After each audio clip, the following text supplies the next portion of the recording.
Next, we are taking law of multiple proportion. It was discovered by Dalton. When two elements combine to form two or more chemical compounds, then the different weights of one of the elements, which combines with the fixed weight of the other, bear a simple ratio to one another. Let's take up numerical based on it. Carbon is found to form two oxides which contain 42.81% and 27.27% of carbon respectively. Show that these figures illustrate the law of multiple proportion. The first step to calculate the percentage composition of carbon and oxygen in each of the two oxides. First oxide contains 42.81% of carbon. Oxygen will be 57.19. How we have got? We have subtracted 42.81 from 100. In second oxide, percentage of oxygen is 27.27. We subtract from 100 to get 72.73, which is the percentage of oxygen. Second step, to calculate the weights of carbon which combines with the fixed weight, that is 1 part by weight of oxygen in each of the two oxides. In the first oxide, 57.1 parts by weight of oxygen combines with carbon 42.81 parts. 1 part by weight of oxygen will combine with carbon equal to 42.81 divided by 57.198, which will be equal to 0.749. In second oxide, 72.73 parts by weight of oxygen combines with 27.27 parts. 1 part will combine with 27.27 divided by 72.73 equal to 0.375. Third step, let's compare the weights of carbon which combines with fixed weight of oxygen in both the oxides. The ratio of weights of carbon that combines with 1 part by weight of oxygen is 0.749 is to 0.375, that is 2 is to 1. Since this is the simple whole number ratio, so the above data illustrate the law of multiple proportion. Let's take up Gay-Lussac's law of gaseous volume.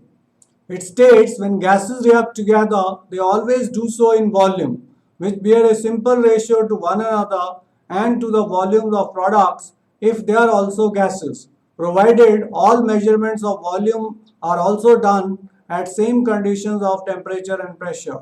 For example, combination between hydrogen and chlorine, one volume of hydrogen combines with one volume of chlorine and they form two volume of hydrogen chloride gas. The ratio between the volume of reactants and the product in the reaction is simple. 1 is to 1 is to 2. Hence, it illustrates the law of combining volume. Let's take up Dalton's atomic theory. To describe the structure of matter which could explain the experimental facts known at that time about elements, compound and mixture, and also the laws of chemical combination, John Dalton in 1808 put forward a theory known as Dalton's atomic theory. The main points of this theory are as follows. Number 1, matter is made up of extremely small indivisible particles called atoms. Number 2, atoms of the same element are identical in all respects, that is size, shape and mass. Atoms of different elements have different masses, size and also possess different chemical properties. Atoms of the same or different elements combine together to form compound atoms now called molecules. Number 5, when atoms combine with one another to form compound atoms, which is called molecules in these days, they do so in simple whole number ratio, such as 1 is to 1, 2 is to 1, 2 is to 3 and so on. Next, we are taking most important topic, mole concept. A mole is the amount of any substance that contains as many as elementary entities as there are atoms in exactly 12 gram of carbon isotope with mass number 12. When the mole is used, the elementary entities must be stated. That is, there may be atoms, there may be molecules, ions or electrons or any other entity. The number of entities in a mole of substance is known as Avogadro's number or Avogadro's constant and has been experimentally determined as 6.022 into 10 to the power 23. In case of gases, a mole is defined as amount of gas which has a volume of 22.4 liters at STP. STP stands for standard temperature and pressure. Here temperature is 273 Kelvin and pressure is 1 atmosphere. Now we are going to take up numerical based on mole concept. The first question is calculate the mass of one atom of silver and a molecule of carbon dioxide. 1 mole of silver atom is equal to 108 grams because atomic weight of silver is 108 U. U stands for unified mass. Unified mass is 1/12 of the mass of one atom of carbon 12. 1 mole of silver contains 6.022 into 10 to the power 23 atoms. Now 6.022 into 10 to the power 23 atoms of silver have mass equal to 108 gram.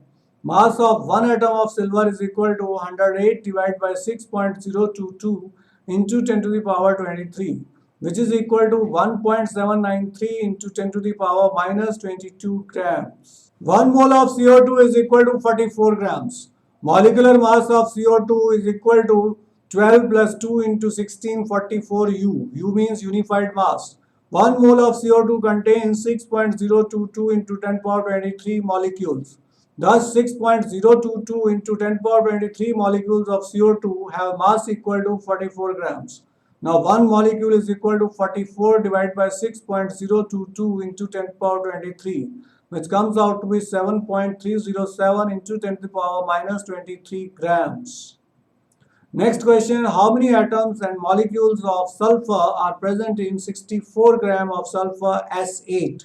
Sulfur is octaatomic molecule, so its formula is S8.